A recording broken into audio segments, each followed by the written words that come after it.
किस्से से करते हैं। ये कोई बनावटी किस्सा नहीं, एक इंसान की जिंदगी का छोटा सा हिस्सा है। उस इंसान का जिसने अपने बॉस के साथ मिलकर साल 1947 में टूटे हुए भारत को एक साथ बांधने का काम किया। इंसान का नाम वीपी मेनन, पूरा नाम राव बहादुर वप्पला पंगुनी मेनन, और इनके बॉस का नाम सरदार वल्लभ भाई पटेल। किस्सा शुरू करते हैं आजादी के 3 दिन पहले से, 12 अगस्त से। भारत देश के आजाद होने का प्रोसेस चल रहा था और ब्रिटिश शासक जल्दी से जल्दी अपने लोगों को भारत से वापस बुलाना चाहते थे। सीधे सीधे कहे तो अंग्रेज सरकार भारत से अपना पल्ला झाड़ना चाहती थी, लेकिन ये इतना भी आसान नहीं था। भारत का बंटवारा होना था और बनना था पाकिस्तान। 12 अगस्त की रात तक VP Menon transfer of power का डॉक्यूमेंट पूरा कर चुके थे, जिसके बाद अंग्रेज भारत को आजाद करने वाले थे। आजादी की लड़ाई और सालों से नौकरी कर रहे मेनन थक चुके थे। 15 अगस्त 1947 के बाद रिटायरमेंट लेने की सोच रहे मेनन को सरदार पटेल ने बुलाया और कहा कि वो मेनन को अपना सचिव बनाना चाहते हैं। मेनन ने अधूरे मन से सरदार को हाँ कर दिया और यहीं से शुरू हुई भारत के एक भारत बनने की कहानी। 3 जून 1947 इस तारीख के बारे में हम बहुत कम बात करते हैं। साल 1947 की एक तारीख जो ज्यादातर लोगों को याद है वो है 15 अगस्त। याद होनी भी चाहिए, क्योंकि इसी दिन तो हमारा देश भारत आजाद हुआ था। हर साल इस तारीख का जश्न मनाकर अपने वतन के इतिहास को याद करते हैं हम, हमारे पुरखों की लड़ी हुई लड़ाई को याद करते हैं। लेकिन एक सवाल बहुत कम पूछते हैं और जानने की कोशिश करते हैं। सवाल यह कि आजादी से पहले क्या कभी लोगों ने यह सोचा था कि आजादी मिलने के बाद का भारत कैसा होगा, कल्चर क्या होगा, वैल्यूज क्या होंगी, आजाद भारत के गोल्स क्या होंगे, उसकी ज्योग्राफी कैसी होगी, उसका फ्यूचर कैसा होगा। ऑब्वियसली जिन्होंने देश को आजादी दिलाई थी, उन्होंने आजादी के बाद जब देश की लगाम अपने हाथ में ली तो ये सब सोचा था। लेकिन उन्होंने क्या सोचा, क्या डिसाइड किया, और जो डिसाइड किया उस पर अमल करने के लिए क्या एफर्ट्स किए, इन सब सवालों के साथ ये भी कि कैसे 565 छोटी बड़ी रियासतों में फैले भारत को एक भारत बनाया गया। हम देने आ गए हैं आपके मन में आ रहे इन सब सवालों के जवाब कोको एफएम की स्पेशल पेशकश from 565 princely states to 1 India में। मैं हूं आरजे मनीष और मैं हूं आरजे सारिका। 3 जून 1947 ये वो तारीख है जिसने आजादी के बाद होने वाली भारत की शक्ल डिसाइड की थी कि कैसा दिखेगा आजाद भारत, क्या क्या शामिल होगा और क्या क्या छूट जाएगा। लॉर्ड लुई माउंटबेटन, वो नाम जिसने आजाद हिंदुस्तान की तस्वीर से हमारा पहला इंट्रोडक्शन करवाया। ऑल इंडिया रेडियो में उस दिन बहुत हलचल मची हुई थी। शाम होते होते लॉर्ड लुई माउंटबेटन के साथ साथ वहां कुछ और ऐसी शख्सियतें जमा होने लगी, एक नए हिंदुस्तान की तस्वीर बनाने में जिनका रोल बहुत ही इम्पोर्टेंट होने वाला था। जवाहरलाल नेहरू, बतौर सिखों के नेता सरदार बलदेव सिंह, और मुसलमानों के लिए एक अलग देश मांगने वाले मोहम्मद अली जिन्ना। माउंटबेटन ने ऑल इंडिया रेडियो पर आने वाले हिंदुस्तान का खाका खींचते हुए जो कहा वो कुछ ऐसा था। भारत की एकता को बनाए रख सकने वाले किसी भी समझौते तक पहुंचना नामुमकिन हो गया था। इस बात का सवाल ही नहीं उठता कि एक इलाके की मेजॉरिटी वाली आबादी को ऐसी सरकार के हवाले छोड़ दिया जाए जिसमें उनका दखल ना हो। इन हालातों से बचने का बस एक ही रास्ता है, बंटवारा। भारत को बांटकर 2 मुल्क बनाने की इस योजना को माउंटबेटन प्लान कहा जाता है। लेकिन इस माउंटबेटन प्लान से बहुत से ऐसे लोग परेशान होने वाले थे जो भारत को बिखरते हुए देख नहीं सकते थे। इस ऐलान के एक दिन बाद ही कहानी में एक बहुत बड़ा मोड़ आया। 4 जून 1947 तब की लेजिस्लेटिव असेंबली और आज के संसद भवन में माउंटबेटन ने एक प्रेस कॉन्फ्रेंस बुलाई। इस कॉन्फ्रेंस की सीरियसनेस का अंदाजा आप इसी बात से लगा लीजिए कि जनाब माउंटबेटन 3 जून को लेट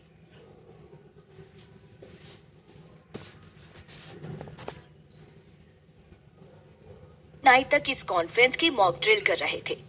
दुनिया भर से 300 जर्नलिस्ट भारत के भविष्य के बारे में माउंटबेटन से सवाल करने के लिए इकट्ठा हुए थे। इस प्रेस कॉन्फ्रेंस में माउंटबेटन बोले, मैं इस बात को गंभीरता से मानता हूं कि ट्रांसफर ऑफ पावर 1947 में ठीक वैसे ही पूरा होगा जैसा कि जून 1948 में होता। ब्रिटेन अगस्त 1947 तक भारत को सत्ता सौंप सकता है। मैंने 15 अगस्त 1947 का स्टीमर टिकट पहले ही ले लिया है, तो ट्रांसफर ऑफ पावर की तारीख भी वही होगी। यह बात चौंकाने वाली इसलिए थी कि पहले अंग्रेज जून 1948 तक भारत छोड़कर जाने वाले थे, और अब माउंटबेटन ने यह घोषणा की थी कि केवल 72 दिनों में ना सिर्फ बंटवारा होगा बल्कि आजादी भी मिल जाएगी। आजादी तो खैर देर सवेर मिल ही जानी थी, मगर इस घोषणा के साथ ही एक बहुत बड़ा सवाल हिंदुस्तान के जहन में खड़ा हो गया था, जिसका जवाब जाने बगैर आजादी बेमानी थी। सवाल यह था कि आखिरकार कितने मुल्क आजाद हो रहे थे, 2 या 565? लाखों हिंदुस्तानियों का खून बहाने और तकरीबन सारा हिंदुस्तान लूट लेने के बाद अंग्रेज लौटकर इंग्लैंड वापस जा रहे थे, और पीछे छोड़े जा रहे थे एक ऐसा हिंदुस्तान जो कश्मकश में था कि जो कुछ उसके हिस्से में बचा है वो उसका है भी या नहीं। सवाल बहुत बड़ा था और जवाब किसी के पास नहीं। फिर कैसे मिला इसका जवाब? और वो जवाब ढूंढने के लिए उन्हें किन किन मुश्किलों से जूझना पड़ा, सब बताएंगे from 565 princely states to one India के अगले एपिसोड में कुकू एफएम पर। सुने जो मन चाहे। 15 अगस्त 1947 को 2 देश आजाद हो रहे थे, 2 या 565। इतिहास की किताबों में आपको इस बात का जिक्र बहुत ही कम मिलेगा, लेकिन इस देश की आजादी से पहले महात्मा गांधी, सरदार पटेल और नेहरू जी के सामने तो बहुत बड़ी प्रॉब्लम्स खड़ी थी। पहली कि इन कौमी दंगों को कैसे रोका जाए, और दूसरी कि भारत के इस खूबसूरत चेहरे को बिगड़ने से रोका कैसे जाए, और फिर ये दूसरी फिक्र का कारण था लैप्स ऑफ पैरामाउंसी। अब ये लैप्स ऑफ पैरामाउंसी क्या होती है? एक तरफ तो हम ये सुनते आ रहे थे कि अंग्रेजों ने पूरे भारत को एक धागे में बांध दिया था। फिर ये 565 अलग अलग देशों की बात कहां से आई? दरअसल जिस ब्रिटिश इंडिया की हम बात कर रहे हैं उसमें सब मिला के टोटल 565 रजवाड़े थे। ब्रिटिश गवर्नमेंट इन सब के ऊपर इनडायरेक्टली अपना राज चलाती थी। इन राजाओं के पास अपनी फौज, अपनी पॉलिसी, अपना कानून और कुछ की अपनी करेंसी तक होती थी। इन रजवाड़ों ने ब्रिटेन की राजगद्दी की गुलामी कबूल कर ली थी, जिसे पैरामाउंसी कहते थे। अब जब अंग्रेज जा रहे थे तो उन्होंने कहा कि पैरामाउंसी भी खत्म हो जाएगी और सब रजवाड़े अपना फ्यूचर डिसाइड करने के लिए टोटली फ्री होंगे। यानी जो राज्य भारत के साथ रहना चाहते थे वो भारत में मिल सकते थे, जो पाकिस्तान के साथ जाना चाहते थे वो पाकिस्तान में मिल सकते थे, और जो आजाद रहना चाहते थे वो आजाद रह सकते थे।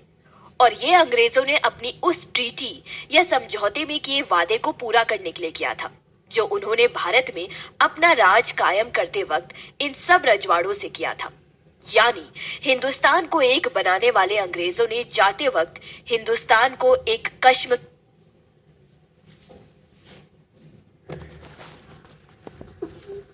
में डाल दिया। आजादी तो मिल रही थी मगर देश बिखर रहा था। जिन्ना हिंदुस्तान की रियासतों को बगावत करने के लिए उकसा रहे थे। उनका मकसद था कि हिंदुस्तान हमेशा कमजोर रहे। इन हालातों में एक ऐसे शख्स थे जो हिंदुस्तान की मदद कर सकते थे, माउंटबेटन। दरअसल माउंटबेटन एक फ्यूचरिस्टिक आदमी थे, जिन्हें हमेशा इस बात की फिक्र थी कि आने वाली जनरेशंस उन्हें कैसे देखेंगी। बंटवारे के ऐलान से पहले ही चारों तरफ दंगे और खून खराबा शुरू हो चुका था। अकेले कोलकाता शहर में ही 8000 से ज्यादा लोग मारे जा चुके थे। माउंटबेटन को ऐसा लगा कि इतिहास इस खून खराबे के लिए उन्हें भी जिम्मेदार ठहराएगा। बीबी मेनन जो वाइस रॉय के सलाहकार थे, वो माउंटबेटन के इस दर्द को जानते थे। मेनन ने अपनी किताब the story of integration of Indian states में एक घटना का जिक्र करते हुए कहा, मैंने माउंटबेटन से कहा कि बंटवारे के घाव पर वो मरहम लगा सकते हैं अगर इन रियासतों को वो भारत में मिलाने में मदद करे तो। भारत की आने वाली जनरेशंस उन्हें भारत को जोड़ने वाले शख्स के रूप में देखेंगी। मेनन को लगता था कि यह बात भावुक माउंटबेटन को छू गई। बेटन से अपनी मीटिंग में उन्होंने कहा, सर, अभी तो हमने ट्रांसफर ऑफ पावर का ऐलान भी नहीं किया है और 8,000 से ज्यादा लोग मारे जा चुके हैं। अगर हमने इसे रोकने की कोशिश नहीं की तो आज की पीढ़ी तो क्या, आने वाली पीढ़ी भी हमें इसके लिए जिम्मेदार ठहराएगी। अभी तो सिर्फ पंजाब और बंगाल में ये दंगे हो रहे हैं। अगर ये दंगे रजवाड़ों यानी प्रिंसली स्टेट्स में भी फैल गए तो हम क्या करेंगे? इसलिए मैं आपसे रिक्वेस्ट करना चाहता हूं कि आप प्लीज इस मुद्दे में दखल दें और सिचुएशन को और बिगड़ने से प्लीज रोकें।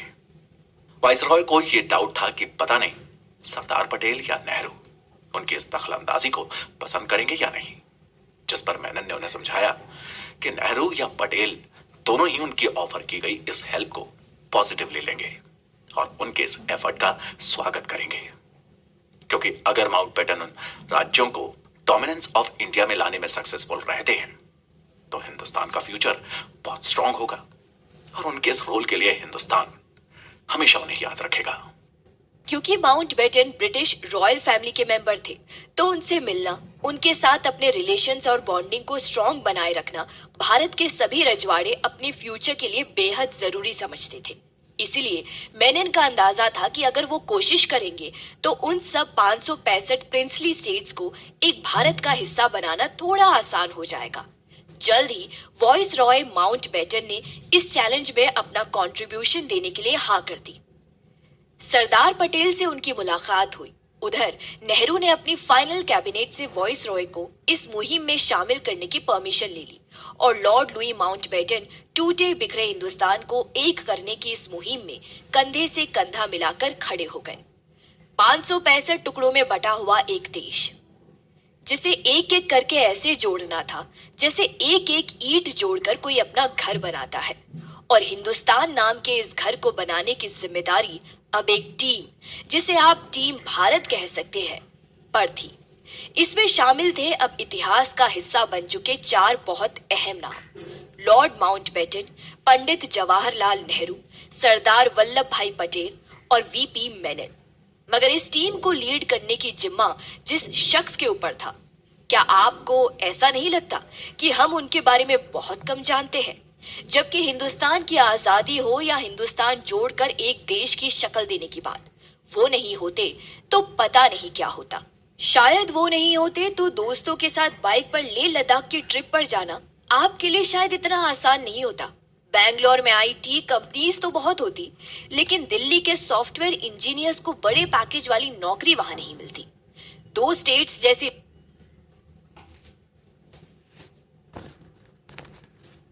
लव स्टोरीज नहीं बनती, और शायद जयपुर वाली बुआ की शादी में जाने के लिए बिहार वालों को पासपोर्ट और वीजा लेना पड़ता। पता नहीं, कुछ भी हो सकता था। पर ऐसा कुछ हुआ नहीं। जानते हैं क्यों?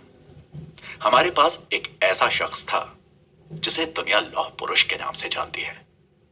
ये मार्वल के आयरन मैन की तरह कोई इमेजिनरी कैरेक्टर नहीं, बल्कि एक जीते जागते इंसान थे, सरदार वल्लभ भाई पटेल। शायद इसीलिए भारत जैसे विशाल देश को एक करने का काम उन्हें दिया गया था, और उनके साथ थे भारत की भरपूर समझ रखने वाले और पटेल के right hand VP Menon. Kashmir से लेकर कन्याकुमारी तक फैले हुए भारत को एक धागे में बांधना था। लेकिन 565 में से ज्यादातर बड़े रजवाड़े अपनी रियासत को एक आजाद देश बनाने का सपना देख रहे थे। उन्हें भारत की लोकशाही यानी कि लोकतंत्र में जरा भी यकीन नहीं था, बल्कि वो तो इससे डरे हुए थे। उन्हें लग रहा था कि उनकी सारी आजादी छीन ली जाएगी। अब तक आम आदमी पर राज करने वाले राजाओं को भारत पर शासन चलाने वाली गवर्नमेंट को अपना सर्वे सर्वा मान लेना कतई पसंद नहीं आ रहा था, क्योंकि अगर ऐसा हो जाता तो उनमें और जिन पर वो राज करते आ रहे थे उन आम इंसानों में कोई फर्क नहीं रह जाता। सरदार पटेल, जवाहरलाल नेहरू और माउंटबेटन की देखरेख में पीपी मेनन ने इंस्ट्रूमेंट ऑफ एक्सेशन यानी भारत में मिलने के कागजात तैयार किए। सरदार पटेल और नेहरू को अब जो काम करना था वो आजादी की लड़ाई से भी ज्यादा मुश्किल था, क्योंकि आजादी पाने की लड़ाई तो गैरों से लड़नी थी, लेकिन भारत को एक करने की लड़ाई उन्हें जिन लोगों से लड़नी थी वो तो उनके अपने लोग थे। जो बातों से मान गए उनका तो कुछ नहीं, मगर कुछ ऐसे भी थे जो बात भी करने के लिए तैयार नहीं थे। साम दाम दंड और भेद, सरदार पटेल और वीपी मेनन को कुछ भी करके एक हिंदुस्तान के सपने को पूरा करना था, और उन्होंने किया भी वही। जो समझाने से माना उसे समझाया, जिसे हिंदुस्तान में मिलने के बदले कुछ चाहिए था वो दिया गया, जो ज्यादा अड़ियल थे उन्हें डराया धमकाया, और जो तब भी नहीं माने तो फौज का इस्तेमाल करने से भी वो पीछे नहीं हटे। कैसे किया उन्होंने ये सब? वो कौन से राज्य थे जिन्हें हिंदुस्तान में शामिल करने के लिए उन्हें फौज भेजनी पड़ी? और इंस्ट्रूमेंट ऑफ एक्सेशन आखिर था क्या? सुनते रहिए भारत के बनने की वो दास्तान जिसे कम ही लोग जानते हैं। हम खोलेंगे कुछ नए राज Kuku FM originals from 560 to 8 princely states to 1 India के अगले एपिसोड में। आजादी के पहले ही रियासतों में भारत में शामिल होने न होने को लेकर उठापटक शुरू हो गई। सरदार पटेल और वीपी मेनन दोनों जानते थे कि आजादी के बाद जिस हिंदुस्तान का सपना वो देख रहे थे उस तक पहुंचने का रास्ता आसान नहीं होने वाला। इंस्ट्रूमेंट ऑफ एक्सेशन तो वीपी मेनन ने बना लिया था और रजवाड़ों से उस पर दस्तखत करने को कहा। ये उन्हें हिंदुस्तान में शामिल करने का एक कॉन्ट्रैक्ट था। थोड़ी बहुत जद्दोजहद के बाद कई प्रिंसली स्टेट्स उस पर साइन करने के लिए तैयार भी हो गए थे। रामपुर और पालनपुर के मुस्लिम नवाब ऐसे शासक थे जिन्होंने बिना देरी किए और बिना किसी हेसिटेशन के भारतीय संघ में मिलने की घोषणा कर दी। इसमें सरदार पटेल का दखल हुआ और उन्हें बड़ी कामयाबी मिली। टोंक रियासत के नवाब को भी जूनागढ़ के नवाब ने भड़काने का प्रयास किया। मुस्लिम लीग के नेता भी टोंक के राजा को पाकिस्तान में मर्ज होने के लिए उकसा रहे थे, पर उसे भी सरदार पटेल ने पाकिस्तान में जाने से रोक लिया। मगर कश्मीर से कन्याकुमारी तक एक भारत की राह में अभी भी बहुत से ऐसे रजवाड़े रास्ते का रोड़ा बन के खड़े थे, जिन्होंने सरदार पटेल और मेनन की इस मुहिम को खुली चुनौती देने का ऐलान कर दिया। इस कड़ी में सबसे पहला नाम था त्रावणकोर। 11 जून 1947 को इस राज्य ने खुद को एक आजाद देश बनाने का ऐलान कर दिया। संपन्न और शक्तिशाली त्रावणकोर के बगावती ऐलान के ठीक एक दिन बाद 12 जून 1947 को हैदराबाद के निजाम ने भी विरोध का बिगुल बजा दिया। इस ऐलान में साफ साफ कहा गया था कि 15 अगस्त 1947 के बाद हैदराबाद एक आजाद मुल्क के तौर जाना जाएगा। इसके अलग होने का मतलब था कि दक्षिण भारत का संबंध उत्तर भारत से टूट जाता। यूनाइटेड इंडिपेंडेंट इंडिया का सपना बिखर रहा था। इस टेंशन वाली सिचुएशन को देखते हुए रियासती मामलों के लिए एक अलग डिपार्टमेंट बनाया गया। सरदार उसके मंत्री बने और वीपी मेनन सेक्रेटरी। मंत्री बनने के बाद 5 जुलाई 1947 को सरदार पटेल ने ऑल इंडिया रेडियो के जरिए इन स्टेट से कांटेक्ट किया। उन्होंने कहा, ये बस एक संयोग है कि कुछ लोग रियासतों में रह रहे हैं और कुछ ब्रिटिश इंडिया में, लेकिन हमारा खून एक है और हमारे हित भी एक ही है। हमें टुकड़ों में कोई नहीं बांट सकता। हमारे बीच कोई सरहद बाधा नहीं बन सकती। इसलिए मेरा सुझाव है कि हम दोस्तों की तरह साथ बैठकर कानून बनाएं, ना कि बेगानों की तरह समझौते करें। मैं रियासत के राजाओं और वहां की प्रजा को कॉन्स्टिट्यूएंट असेंबली की सभा में आमंत्रित करता हूं। जय हिंद। सरदार पटेल बहुत नरमी और बहुत ही प्यार से उन्हें समझाने की कोशिश कर रहे थे, लेकिन जिन लोगों की सोच में, जिन लोगों के विचार में वो बदलाव लाने की कोशिश कर रहे थे, वहां कुछ नहीं बदला, बल्कि वो राजा, वो नवाब जो कॉन्स्टिट्यूएंट असेंबली में शामिल हो चुके थे, वो भी अब इंस्ट्रूमेंट ऑफ एक्सेशन साइन करने से कतरा रहे थे। 15 अगस्त को महज 40 दिन बाकी रह गए थे। अभी भी ज्यादातर बड़ी रियासतें हिंदुस्तान में शामिल होने के लिए तैयार नहीं थी, और इसलिए अब इस हाल में पूरा दारोमदार माउंटबेटन के हाथ में था। माउंटबेटन पर नेहरू और पटेल ने बहुत बड़ा दाव खेला था। उनका यह दाव सही बैठेगा या नहीं, इसका इम्तिहान 25 जुलाई 1947 को होना था। उस दिन माउंटबेटन ने अपने सारे तमगे लगाए। ब्रिटिश रॉयल फैमिली से अपने रिलेशन के सारे सिंबल्स का यूज किया। वाइसरॉय हाउस से निकले उस वक्त के लेजिस्लेटिव काउंसिल की ओर, जिसे आज हम संसद भवन कहते हैं। लेजिस्लेटिव काउंसिल में 100 से ज्यादा राजा, महाराजा और नवाब माउंटबेटन का इंतजार कर रहे थे। माउंटबेटन उस दिन रियासतों के राजाओं को एड्रेस करने वाले थे। अपने भाषण को शुरू करते हुए उन्होंने कहा, चैंबर ऑफ प्रिंसेस के साथ यह मेरी शायद आखिरी मीटिंग है। ट्रांसफर ऑफ पावर की डेट 15 अगस्त तय हो चुकी है। आप सबको अब जल्दी करनी चाहिए। हमें इस सच्चाई का सामना करना चाहिए कि आप नई सरकार से दूर नहीं भाग सकते, ना ही आप अपनी जनता से दूर भाग सकते हैं, जो कि आपकी रिस्पॉन्सिबिलिटी है। माउंटबेटन के इस रुख से भारत को फायदा तो बहुत हुआ। जैसे ही राजा महाराजाओं ने देखा कि उनको ब्रिटेन से कोई मदद नहीं मिलने वाली, काफी रियासतों ने भारत में शामिल होने का फैसला किया। लेकिन इससे भारत की एकता को बनाए रखने की जो चुनौती बनी हुई थी, वो खत्म नहीं हुई। देश की सबसे ताकतवर रियासत हैदराबाद ने 12 जून को अलग होने का ऐलान कर दिया था। वहां के निजाम के तेवर अभी भी नहीं बदले। उनका बगावती रुख उन्हें पाकिस्तान की तरफ खींच रहा था। वहीं पश्चिम के जिन 2 राज्यों ने भारत की नींद हराम कर रखी थी, वो थे जोधपुर और जूनागढ़। जोधपुर तो वो रियासत थी जिसकी सरहद तब के प्रपोज्ड पाकिस्तान की सरहद से जुड़ी हुई थी। 2 अगस्त आते आते जोधपुर के तेवर बदलने लगे। 1 अगस्त तक वो एकदम राजी थे। बाजी पलटने की वजह थे स्पेशल कंसेशन।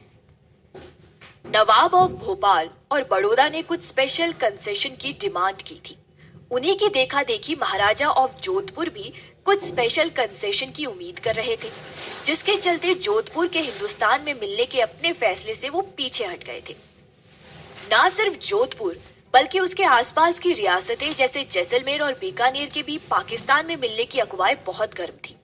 इन तीनों रियासतों की जनता भी इस डर में जीती रही कि जज्बात में आकर उनके राजा कहीं कोई गलत फैसला ना ले ले। इन रियासतों को भारत में मिलाने की कोशिश में लगे वीपी मेनन ने अपनी किताब the story of integration of Indian states में इस बारे में लिखा है कि जोधपुर महाराज हनुमंत सिंह को रास्ते पर लाना मुश्किल बना हुआ था। जिन्ना और मुस्लिम लीग के दूसरे नेताओं से उनकी बैठक हुई। इस तरह की आखिरी मुलाकात में हनुमंत सिंह जैसलमेर के युवराज महाराज कुमार गिरधर सिंह को अपने साथ ले गए, क्योंकि बीकानेर के महाराज उनके साथ जाने के लिए तैयार नहीं हुए और अकेले जाने में उन्हें डर लग रहा था। जिन्ना से उनकी मुलाकात करवाने के लिए उन्होंने भोपाल के नवाब से बात की, जिन्होंने उसी दिन 6 अगस्त को दोपहर में जिन्ना से उनकी मुलाकात फिक्स कर दी। जोधपुर महाराज हनुमंत सिंह, जैसलमेर के युवराज महाराज कुमार गिरधर सिंह और भोपाल नवाब तीनों जिन्ना से मिलने दिल्ली पहुंच गए, जहां जिन्ना के खाली कागज पर साइन कर महाराज हनुमंत सिंह को देने से उन्होंने पाकिस्तान में मिलने का पूरा मन बना लिया था। क्योंकि खाली कागज पर जिन्ना के दस्तखत का मतलब था महाराजा ऑफ जोधपुर की सभी शर्तों को उन्होंने बिना किसी ऑब्जेक्शन के मान लिया, जबकि जोधपुर महाराजा की शर्तें कोई छोटी मोटी शर्तें नहीं थी। लेकिन फिर ऐसा क्या हुआ कि 36,000 वर्ग किमी में फैली हिंदुस्तान की दूसरी सबसे बड़ी रियासत जोधपुर को अपना फैसला बदलना पड़ा। आखिर क्यों जिन्ना ने उनसे अपना साइन किया हुआ ब्लैंक पेपर वापस छीन लिया? ऐसे कई सवाल छुपे हुए हैं Kuku FM originals from 562 princely states to one India के अगले एपिसोड में। जैसे जैसे हिंदुस्तान की आजादी का दिन पास आ रहा था, दिल्ली के राजनीतिक गलियारों से लेकर देशी रियासतों के किलों और महलों में गहमा गहमी बढ़ रही थी। और बढ़ती भी क्यों नहीं, पहले त्रावणकोर, फिर हैदराबाद और अब एक और रियासत बगावत के सुर बुलंद कर रही थी। हिंदुस्तान के साथ मिलने का फैसला कर चुके जोधपुर के महाराज हनुमंत सिंह अचानक 2 अगस्त को एकदम अपनी बात से पलट गए, क्योंकि भोपाल और बड़ौदा के नवाब की तरह उन्होंने भी कुछ स्पेशल कंसेशंस की डिमांड कर दी थी। उन्हें इस बात की पूरी उम्मीद थी कि हिंदुस्तान की नई सरकार उनकी डिमांड्स को कभी नहीं मानेगी। इसलिए उन्होंने भोपाल के नवाब से जिन्ना से एक मुलाकात करवाने की गुजारिश की। नवाब ऑफ भोपाल ने भी दोस्ती निभाते हुए हाथों हाथ उनकी मीटिंग जिन्ना से करवाई। 6 अगस्त 1947 की दोपहर दिल्ली 10 औरंगजेब रोड बंगले में टेबल के इस ओर जोधपुर महाराज हनुमंत सिंह और जैसलमेर युवराज महाराज कुमार गिरधर सिंह जी बैठे हुए थे। माहौल में बहुत टेंशन थी, जिसे दूर करने के लिए जिन्ना ने एक ब्लैंक पेपर पर अपने दस्तखत किए और उसे हनुमंत सिंह की ओर सरकाया और बड़ी ही इज्जत से कहा, योर हाइनेस, जोधपुर को पाकिस्तान का हिस्सा बनाने के लिए हमें बिना शर्त मंजूर है। जिन्ना की इस दरियादिली पर अपनी खुशी को मन ही मन दबाते हुए हनवंत सिंह ने कंफर्म करने के लिए अपनी शर्तों को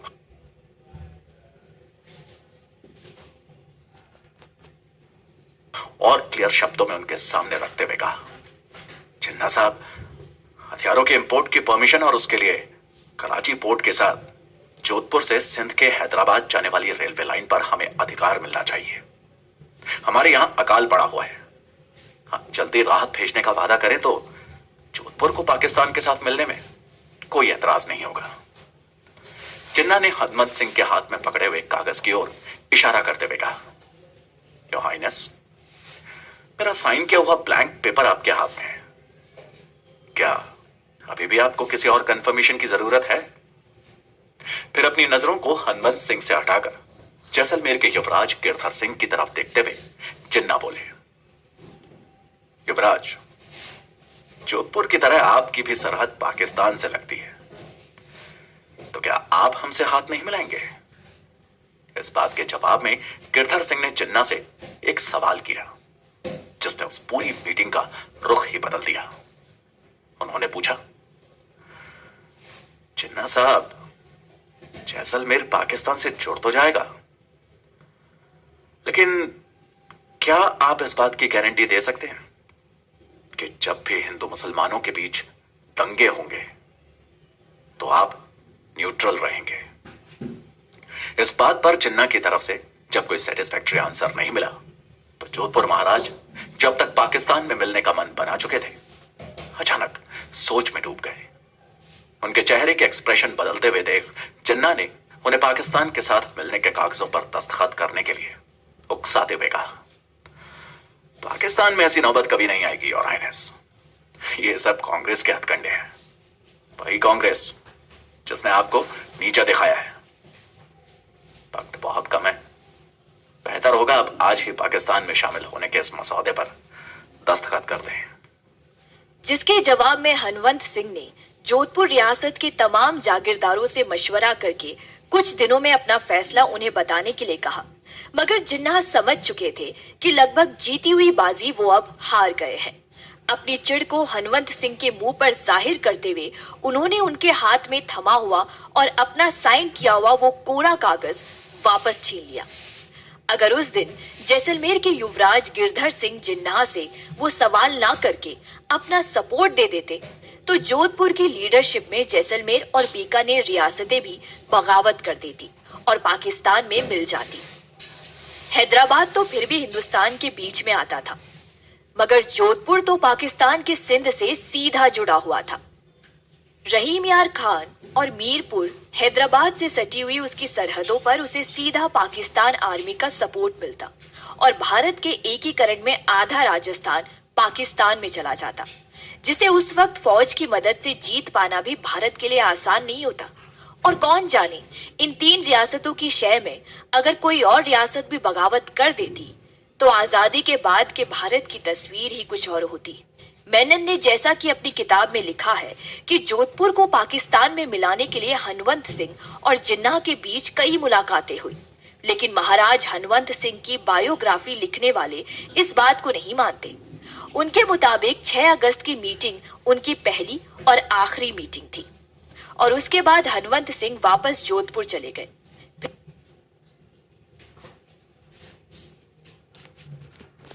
फिर 9 अगस्त को माउंटबेटन के बुलाने पर दिल्ली वापस गए। वहां माउंटबेटन ने उन्हें पटेल से मिलने की सलाह दी। उनके कहने पर वो अगले दिन यानी 10 अगस्त को सरदार पटेल से मिलने पहुंचे, जिन्हें उनके इरादों की खबर पहले ही जोधपुर के दीवान के हाथों मिल चुकी थी। हनवंत सिंह सरदार पटेल के सामने थे और अब जोधपुर को बचाने का बीड़ा सरदार पटेल के हाथ में था।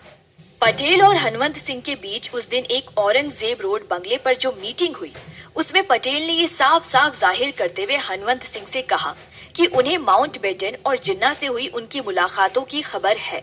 उन्हें ये भी पता है कि वो आजाद रहकर अपना देश चलाना चाहते हैं, लेकिन साथ ही उन्होंने जोधपुर हिज हाइनेस को 2 टूक शब्दों में ये वार्निंग देते हुए कहा कि अगर जोधपुर की जनता उनके इस फैसले के खिलाफ जाती है तो वो भारत सरकार से कोई उम्मीद ना रखे।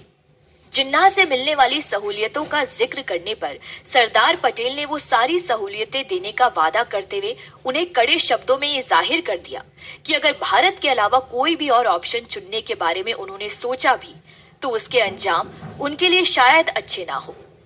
जिस पर घबराकर हनवंत सिंह ने ये वादा किया कि वो खुद माउंटबेटन के पास जाकर इंस्ट्रूमेंट ऑफ एक्सेशन पर दस्तखत कर देंगे। वादा तो उन्होंने कर दिया, लेकिन बात वहां खत्म नहीं हुई। जो सवाल भारत की एकता पर जोधपुर ने उठाए थे वो एक बार फिर खड़े हो गए। 11 अगस्त 1947 सुबह 10 बजे महाराज हनवंत सिंह वाइसराय लॉज पहुंचे, जहां उनकी मुलाकात वीपी मेनन से हुई, जिनसे बातों ही बातों में वो इतने नाराज हो गए कि उन्होंने मेनन पर अपनी रिवॉल्वर तानकर उन्हें जान से मारने की धमकी दे डाली। मगर फिर वाइसरॉय के आने पर सिचुएशन जब थोड़ी संभली तो वो इंस्ट्रूमेंट ऑफ एक्सेशन पर साइन करने के लिए तैयार हो गए। महाराज हनवंत सिंह की तरफ से यह सुनने में आता है कि मेनन और महाराजा के बीच बात इतनी बढ़ जाने की वजह थी कि मेनन ने उन डॉक्यूमेंट्स को छुपा लिया था जिनमें सरदार पटेल एक दिन पहले ही हनवंत सिंह की शर्तों को मानकर हां कर चुके थे। महाराजा की बायोग्राफी के मुताबिक मेनन चाहते थे कि महाराजा से इंस्ट्रूमेंट ऑफ एक्सेशन पर दस्तखत बिना उनकी शर्तों को माने ही ले लिए जाए, लेकिन महाराजा हनवंत सिंह अपनी प्रजा को भूखा मरने देने के लिए तैयार नहीं थे। एक मकान भी अगर आप बेचते हैं तो उसकी सही कीमत पाने के लिए हर मुमकिन कोशिश करते हैं। हनवंत सिंह भी तो वही कर रहे थे। रेगिस्तानी रियासत जोधपुर, जहां उस वक्त अकाल पड़ना एक बहुत ही आम बात थी, के लिए बेहद जरूरी था कि भारत सरकार के हाथों में उसे सौंप देने से पहले यह डिसाइड कर लिया जाए कि वहां की प्रजा की रोजी रोटी पर कभी कोई आंच नहीं आएगी। रही बात मेनन पर गुस्सा करने की, तो अपनी गलती मानते हुए हनवंत सिंह ने बाद में मेनन को जोधपुर से चुनाव लड़ने का ऑफर भी दिया था, जिसे मेनन ने पोलाइटली मना कर दिया था, और इस तरह जोधपुर हिंदुस्तान की सरजमीन का हिस्सा बन गया, हमेशा हमेशा के लिए। लेकिन जंग अभी खत्म नहीं हुई थी। भोपाल, हैदराबाद, जूनागढ़, कश्मीर, अभी तो मेनन और सरदार पटेल को बहुत लंबी लड़ाई लड़नी थी, हिंदुस्तान को एक कड़ी में पिरोने के लिए। भाई तो बताना है आपको हमारे Kuku FM originals from 562 princely states to one India के 5वें एपिसोड में जरूर सुनिएगा। कुकू एफएम पर सुने जो मन चाहे। बगावत के उठते झंडों को अपनी समझदारी और कूटनीति से झुकाते हुए सरदार पटेल भारत को एक धागे में बांधने के मकसद में धीरे धीरे आगे बढ़ रहे थे, और कश्मीर से कन्याकुमारी तक एक स्वराज के इस सपने में उनका साथ दे